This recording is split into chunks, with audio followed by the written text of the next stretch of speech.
And welcome back from the ad break. You're still watching Midday Express right on Galaxy Universal Network. And thank you very much for engaging with us across every social media platforms. And this is the moment that majority of you guys have been waiting for right there home, because we are joined by the many man with many talents. He's an author, a motivational speaker, and life coach, and a quote sensational man, because he is Peter the Great. And we do have the book right here in front of us, and we're about to give you a quote, because this book is filled with amazing quotes. Yeah, I just found my most interesting one already. Okay. It reads, never let people discourage you because you are introducing new concepts.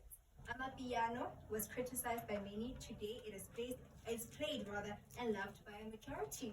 Interesting. That's a fun one. I also found one actually. It says, "Thank you for rejection. It made me an independent person," and it is by Peter the Great. Yes. And that's so beautiful. What is your favorite quote in the book? All the quotes are my favorite. That is a good one. Yes. But I mean, take us through it. Take us through the book. Who is Peter the Great before we get into the concept of the book? Okay, my name is Rasa Peter, and those who know me very well, they call me Peter the Great. I don't allow you to call me Peter the Great if you don't know the greatness that is in me. So, I'm from Venda. I was born and raised at Hadumasi village by Takarani Rasa. I stay with my mom only, single parent. Yes. Oh wow, that's just it in a nutshell. Yes. And where did now your love for actually writing stem from? And coming up with quotes, I think of we actually asked you, are these your own? And where do you actually even get the time to compile all these quotes?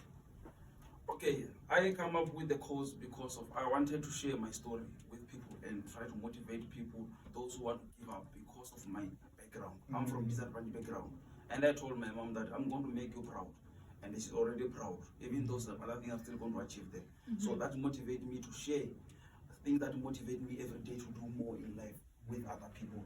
Yes. Oh wow, man, interesting. But I mean, take us through. You do mention that it's all motivational things that you grew up at. But where do you? I mean, what was? Give us a setting. La ukulele khona back home. La ukulele no mama, single parent. How's that setting? Before we get to saying that this is what motivates me. Uqale kuphi? Okay.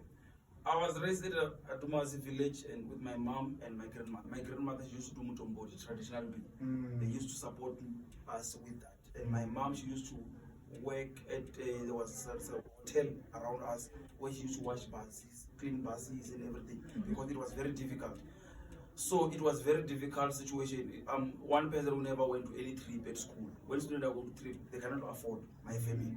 So I look at my background, I say, there's no other person who can change this. I'm going to change it. Yes. I know I have siblings, but I'm the only person who can change it. Because if you depend on the siblings, it'll become a problem.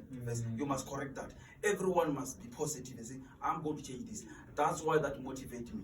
And my mom always tell me that, don't compete with other people. If you want to compete with me, rectify my mistakes. I didn't achieve certain things, but you can achieve it. So my mom, she's my mentor. I'm mentored by my mom, and I'm motivated by my background. Yes.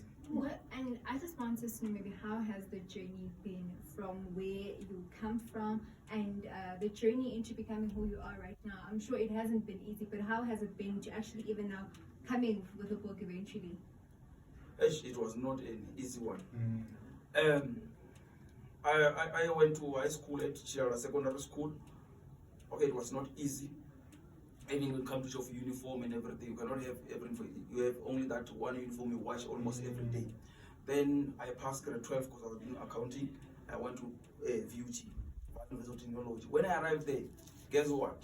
The accommodation around, they wanted deposit money. I cannot even afford to pay deposit because at home they can't afford it. I was sleeping on the floor for the whole 6 months, squattering from my friend, who is even there on the book. I wrote his name because of he's the one who allowed me to squat in his room because I was struggling. From there, I realized that this thing that I'm going through, I'm the only person who can change it. From there, I joined student organization, church organization. I used to be an usher. From there, because things were starting to be different in my life, I used to volunteer in different departments to work for free because of I love helping people. I don't allow people who focus on their background because the disadvantage they want to stress our that person that we can change this. So I started to talk with people in ushering department, sharing in SEO, there's SEO. I need to share with them my life and say, this thing is not easy. But if we work hard and focus, and if we have vision of purpose in life, we're going to achieve it. So I started to write. I remember in 2015, before I read the book, I wrote code every day. Day one, my purpose was to write code from day one until 365, so that when people wake up, there's something that motivates them to do more in life. Is where the journey started. I started there. I write a code. Some of them, even though some of them they were not making sense and everything, it's difficult. And from disadvantaged family, we will go to those schools that when they taught you, they even use home language, so it was difficult. You want everyone to understand it. You find you put the wrong English there, but anyway, they were getting the message. Yeah. That way the journey started. And I started to do that at school. I volunteer. I remember people used to laugh at me. I used to be the one at VUT removing posters on the walls. So that after posting the results and everything, I will remove them so that the university can be clean. I used to do that because I can have something on my side. I went and approached the lecturer, say, because I'm good in this subject, can I be a tutor? I started to be a tutor in 2013. Because I was a hustler, because at home it was bad. This is why I started to tell my mom that, no, you can stop sending the little you have. I'm getting something. It's the one that is going to help me to move forward.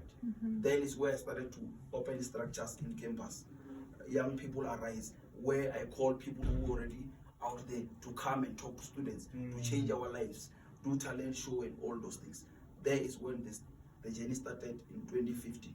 Yeah. Yo, what a story. And I think we are both marveling, Rosam, to that. What a beautiful story. But you do mention that it is all about young people, the initiative that you have, and it is Young People Rise. And take us through that. I mean, talent, what is your talent rather? I think that should be the question. Do you believe it's just in writing? My talent, I think, is to help people out Yeah. there. Why I'm saying that? I wrote a book. I have Varsity Got Talent that if you can check on YouTube, it has 200 something viewers. I take those students who are in campuses who have talent, I bring them together so that I give them platform. Even though I don't have enough, the little I have, I give them certain awards and everything so that I can keep them busy. I have Peter the Great talk every day so that I can motivate students, because students get depressed in university. So those are things that I mentor students. I support the soccer teams that we have at school. So I'm all over where there's young people. I'm there. I host events for a living. So everything that has young people, I'm there. Yes, that's what I do. You know what I found very interesting is that it says you are a founder of Young Women in Business. I think that for me is quite fascinating. A man being yourself, but you actually funding rather a women's business initiative. Walk us through that. Okay, I started Young Women in Business when I was still a student. I realized that most people think like business only for men, and I don't believe in that. So I started a structure so that I can sit down with young ladies in the university level to understand how business run. Because one thing I'm gonna say in the business, most of people, they have a lot of ideas out there, but the problem is the area or the place where you put a business. If you can go and sell bags at the place where it's dominated by men, you are going to run a loss. You have a good idea of business, but you are placing it at the wrong place. So I wanted young people to understand that you can have an idea, but understand the area where you are putting your business. Because most young people even out there, I know they're struggling with where they place the business. Understand the area.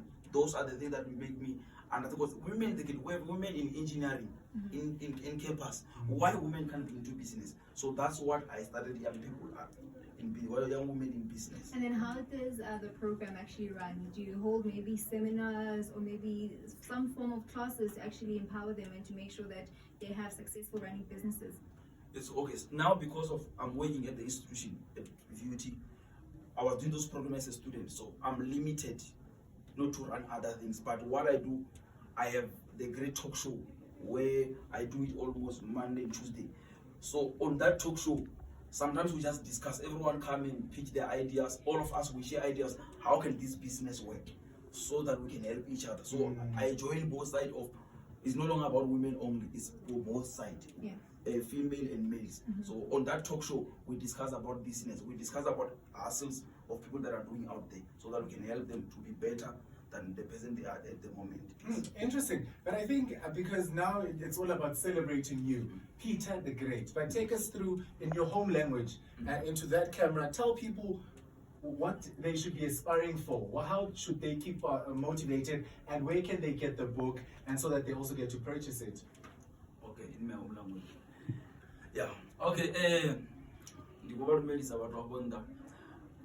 Chinara tombasho ndishori mutu kutobhiliva kaine munhu ukutodzithemba and ave navutali and adiwe kuti vanhu vatodzula vachikwamba vanhu vangasipumule vadohamba ningatoma bhizinesi vadohamba nadzola pasi vadohamba zvino ndowaini kutechelesa vanhu nisakuita zvito zvinozototusaini ine focus nikakuchiro hanu vanhu vatodzula vakwamba and vanhu vachikotomamba you are in the right track vakwamba ngori kuita something kanisa kuita something vangasiyambe so bhuku kachimwe chazvino uri vaiwane vati vomfonera ka 076 065 8399 076 065 8399 aituvaone dzishelfu nikamashopo mara ridhisvikisa napo petu ngori bhuku yedu yauri chinche kuchiro havo vave mutu wakwine vachinche na background yavo. Ah, man.